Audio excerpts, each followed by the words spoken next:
नमस्कार. मी अरविंद विठ्ठल कुलकर्णी. अधोरेखितचा आजचा विषय आहे श्रीराम स्थानापन्न शेख अब्दुल्लांची गच्छन्ती.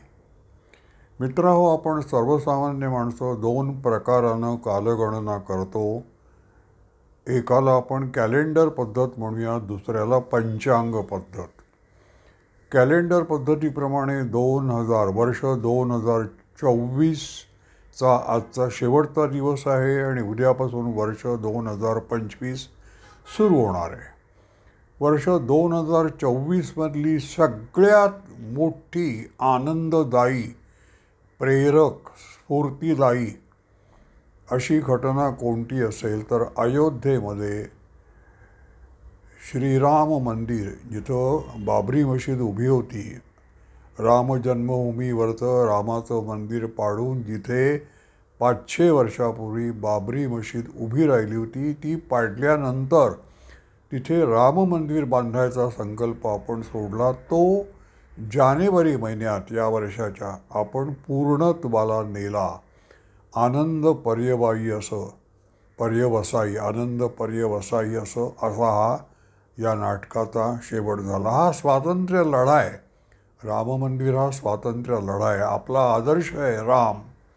आपली जी भारतीय संस्कृती आहे ती राम आणि कृष्ण या दोन शब्दांनी व्यापलेली, घडवलेली आहे. आपल्याला जेव्हा जीवनातलं आपलं स्वारस्य कमी होतं असं वाटतं, संपतंय असं वाटतं, तेव्हा आपण आता काही राम राहिला नाही असं आपण म्हणतो. रामावरून असंख्य वाक्प्रचार मराठी भाषेत आहेत. आपलं जे भावविश्व आहे भारताचं, ते राम आणि कृष्ण या दोघांनी घडवलेलं आहे. ते तसं असू नये असा प्रत्येक राज्यकर्त्याचा प्रयत्न झाला. तेव्हा जगामध्ये ही जी मोठी माणसं होऊन गेली की ज्यांनी देश घडवला, त्यांची अधिकात अधिक अपकीर्ती कोणाची झाली असेल तर ती राम आणि कृष्ण यांच्याविषयी गैरसमज पसरवणारी पाश्चात्यांनी केलेली, इस्लामी इतिहासकारांनी केलेली अशी आहे. दुर्दैवानं काँग्रेस संस्कृतीचे लोक, पाईक सामील होतात त्याच्यात आणि ते देखील राम नको असं म्हणतात, कृष्ण नको. तर त्या सगळ्यांचा पराभव करून मोदी सरकारानं, विश्व हिंदू परिषदेनं, एकंदर हिंदू समाजानं राम मंदिर बांधून दाखवलं. अयोध्येमध्ये रामाची प्राणप्रतिष्ठा केली. ही सगळ्यात मोठी घटना आहे. यापुढे आता आपण पारतंत्र्यात जाणार नाही, आपण स्वातंत्र्याच्या दिशेनं प्रवास सुरू केला आहे हे दर्शवणारी ही घटना आहे. आता हिंदुत्व ही प्रतिगामी कल्पना नाही, हिंदुत्व ही पुरुषार्थी, विजिगीषू कल्पना आहे हे दाखवणाऱ्या घटना पुढे घडल्या. म्हणजे या वर्षामध्ये इस्रोनं अंतराळ संशोधनामध्ये भरपूर प्रगती केली आहे. आपल्या संरक्षण मंत्रालयानं क्षेपणास्त्र सोडलेत. मथुरेला पहिलं सैनिकी महिला विद्यालय सुरू झालं. या घटना सगळ्या अशा आपल्या बाहू अशा फुरफुरणाऱ्या अशा आहेत, आपल्याला आनंद वाटणाऱ्या, आपल्याला आपण पराक्रमी बनतो आहोत, आपण दुबळे होतो स्वातंत्र्य लढ्यामध्ये म्हणून फाळली झाली. आता आपण पुन्हा पुरुषार्थाची उपासना करायला लागलो हे दाखवणाऱ्या अशा या घटना आहेत. आपण विज्ञानाच्या दिशेनं जातोय. आणि बघा, कलकत्त्यामध्ये आत्ता मोदींच्या हस्ते अंडरलाईन वॉटर मेट्रोपॉलिटन लाईन त्याचं उद्घाटन झालं आहे. अंडर वॉटर मेट्रो त्या लाईनीचं उद्घाटन आत्ता यावर्षी झालं. ही फार मोठी अशी घटना आहे. आपण खेळामध्ये, पॅरिसमध्ये ऑलिम्पिकला आपण कितीतरी चांगलं देदीप्यमान असं यश मिळवलं आहे. मनू भाकरनी मिळवलं, चांगली पदकं तिला मिळाली आणि आपण आपलं नाव आता जास्तीत जास्त आपण पदकं ऑलिम्पिकमध्ये आत्ता संपणाऱ्या या वर्षामध्ये मिळवली. महाराष्ट्राच्या दृष्टीनं सांगायचं म्हणजे मराठी भाषेला अभिजात भाषेचं स्थान, श्रेणी यावर्षी मिळाली आहे. भाजपच्या वतीनं सांगायचं म्हणजे मोदी सरकार तिसऱ्यांदा स्थानापन्न झालं केंद्रामध्ये. महाराष्ट्रात देवेंद्र फडणवीसांचं सरकार स्थानापन्न झालं आणि अनेक ठिकाणी म्हणजे बिहारमध्ये नितीश कुमार यांनी राष्ट्रीय जनता दल यांची संगत सोडली, भाजपला येऊन मिळाले, पुन्हा मुख्यमंत्री झाले. त्यामुळे भाजपचं आत्ता सरकार बिहारमध्ये आहे. ओरिसामध्ये 22 वर्षाची सत्ता होती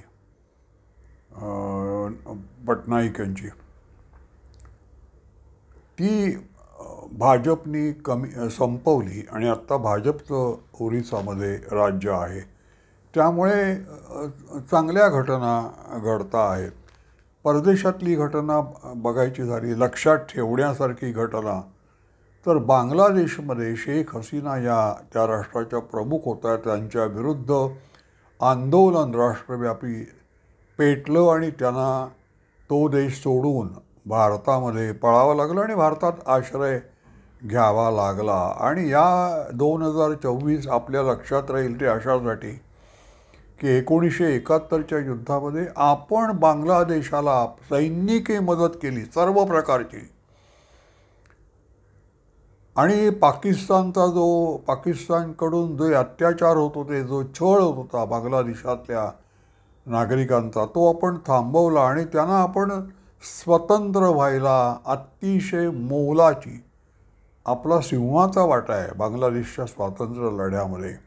या 2024मध्ये शेख हसीनानं पळवून लावल्यानंतर जे नवीन व्यवस्थापन तिथे आलं, नवीन प्रशासन जिथे आलं, त्यांनी हे नाकारलं की आम्हाला भारताची काही मदत झाली. भारत हा एक त्या लढ्यात मित्र देश होता आमचा फक्त. बाकी लढा आम्हीच लढलो आणि आम्हीच स्वातंत्र्य मिळवलं. तेव्हा इस्लामी संस्कृतीची जी कृतज्ञतेची ओळख आहे, वैशिष्ट्य आहे, त्याचा पुन्हा एकदा आपल्याला परिचय झाला चांगल्या प्रकारे. आणि त्याचा परिणाम आपल्या एकंदर राजकारणावर, भावविश्वावर, सर्वसामान्य माणसाच्या मानसिकतेवर होईल असं वाटतंय.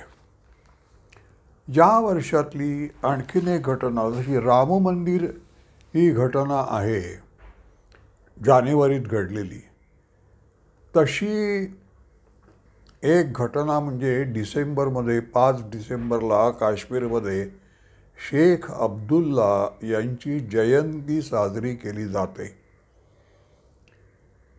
ती आता या 2025च्या सुट्या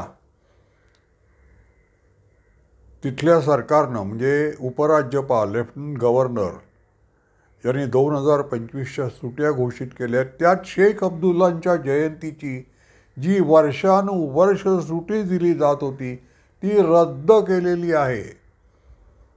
त्यामुळे शेख अब्दुल्ला अगदी त्यांना अतिशय मोठाचा आदर्श पुरुष काश्मीर संस्कृतीचा असं मानलं जात होतं. ते भारत सरकारने सांगितलं असं काही नाही. आणि शेख अब्दुल्लांचा प्रभाव पुसून टाकण्याचा प्रयत्न मोदी सरकारनं सुरू केलेला आहे. ही अतिशय चांगली घटना आहे. या शेख अब्दुल्लांनी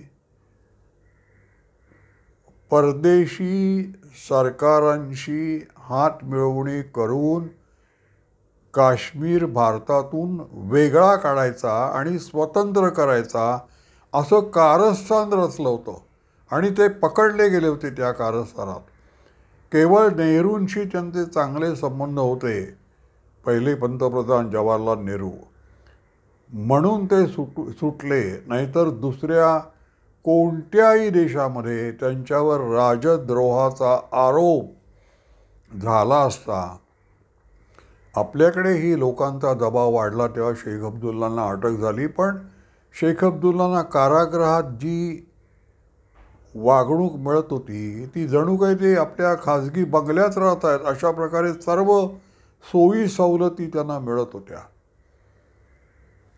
तर ते जे महात्म्य होतं शेख अब्दुल्लांच्या संस्कृतीचं ते आता संपलं. मग शेख अब्दुल्लाचा आणि महाराष्ट्राचा संबंध थोडासा आहे. मागे मी बोललो एकदा की शेख अब्दुल्लांचे जे नातू आहेत ओमर अब्दुल्ला यांचं कॉलेजचं शिक्षण, महाविद्यालयीन शिक्षण मुंबईत झालं आहे. त्यावेळेला शरद पवार मुख्यमंत्री होते आणि शरद पवारांच्या अधिकृत शासकीय निवासस्थानी वर्षा बंगल्यावर राहत होते उमर अब्दुल्ला. मी काही वेळेला असा विचार करतो की रात्री मनमोकळ्या गप्पा मारण्यासाठी उमर अब्दुल्ला आणि शरद पवार यांनी जर एकत्र बसले असतील तर शरद पवार कधीतरी त्यांना, आता तू मुंबईत आहेस, महाराष्ट्रात शिकतोयस, महाराष्ट्राची ओळख करून घे, तुला शिवाजीविषयी काय माहिती आहे, मी तुला शिवाजी महाराजांच्या पराक्रमाची वर्णनं करून सांगतो, मी तुझ्याशी बोलतो, असं म्हणून कधीतरी बोलले असतील का हो पवार शिवाजीविषयी, टिळकांविषयी, सावरकरांविषयी?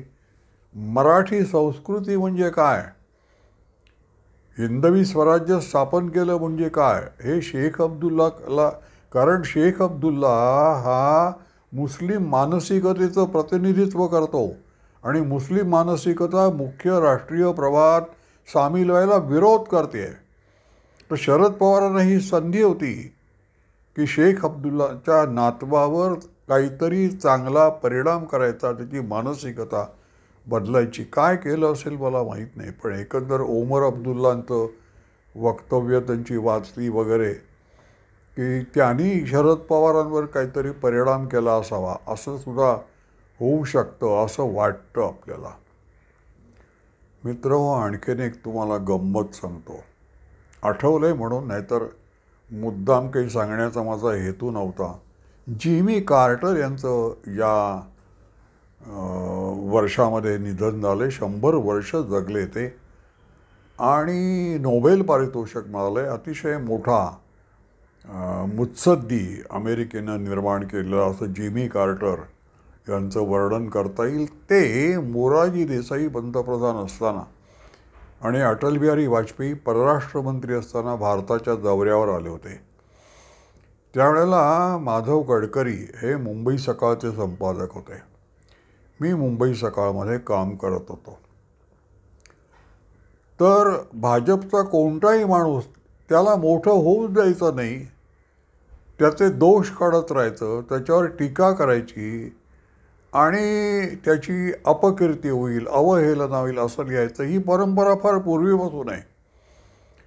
तर कार्टर भारतात आल्यानंतर मोरारजी देसाईंनी जॉर्ज फर्नांडिस यांना मिनिस्टर इन वेटिंग असा एक आणखीन हुद्दा दिला आणि त्यांना जिमी कार्टर यांच्या दौऱ्याकडे नीट लक्ष द्यायला सांगितलं.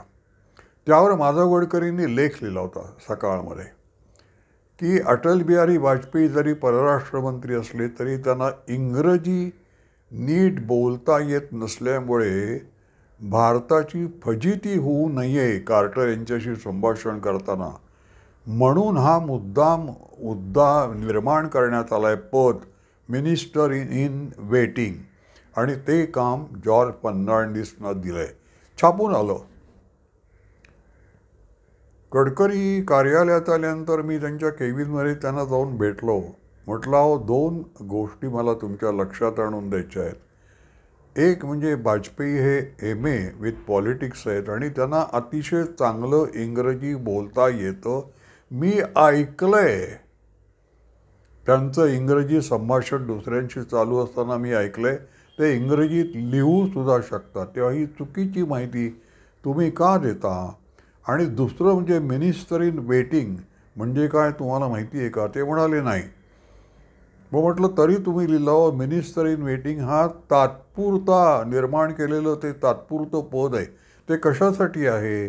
तर आपल्याकडे परराष्ट्रातल्या मोठ्या व्यक्ती ज्यावेळेला येतात तेव्हा त्यांच्या वैयक्तिक आवडीनिवडी बघायचं आणि त्यांचं एकंदर मानसिक संतुलन चांगलं राहील, ते आनंदी राहतील भारतात असेपर्यंत. म्हणजे काय बघायचं? तर त्यांच्या बेडरूमच्या पडद्यांचे रंग त्यांना कोणते हवे असतात हे आधी चौकशी करायची. त्यांच्या भिंतींना कोणते रंग पाहिजेत, झोपण्याची त्यांची सवय काय आहे, त्यांना कोणत्या प्रकारचं म्युझिक लागतं, त्यांना काही औषधं गोळ्या बिळ्या असं आहे का, त्यांना लघवीचा त्रास होतो का, किती वेळा त्यांना लघवीला जावं लागतं वगैरे वगैरे सगळं. जेवताना तिखट मीठ मसाले काय, त्यांना कसं जेवण आवडतं, डाएट काही आहे का त्यांचा, ह्या बारीक बारीक गोष्टी ज्या असतात त्या परराष्ट्रमंत्री नाही करत. परराष्ट्रमंत्री हा 2 देशांमध्ये जे संधी होणार असतात त्या भेटीमध्ये आणि 2 देशांचे संबंध सुधारण्याच्या दृष्टीनं जे मुद्दे काढायचे असतात बोलण्यासाठी, पंतप्रधानांसाठी आणि परराष्ट्रमंत्र्यांसाठी, ते काम परराष्ट्रमंत्री करत असतो. पण या बारीक सारीक ज्या गोष्टी आहेत ते करण्यासाठी एक वेगळं पद निर्माण केलं जातं. ते पद अशासाठी निर्माण केलं जातं की त्याला प्रोटोकॉलच्या अडचणी येत नाहीत.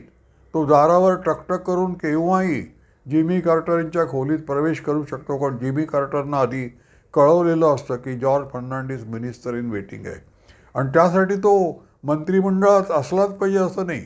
आता मार्गारेट थॅचर मुंबई आल्या होत्या भारतात, तेव्हा प्रमिला दंडवतेनं मिनिस्टर इन वेटिंग केलं होतं. प्रमिला दंडवते ज्यांचं काय हवं नको ते सगळं बघत होत्या. गडकरी म्हणाले मला हे माहीत नव्हतं.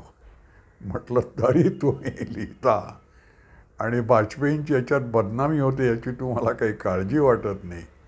अशी आपली पत्रकारिता आहे. याविषयी आणखीन बरेच किस्से आहे, ते पुन्हा कधीतरी वेळ मिळेल तेव्हा आपण पाहू.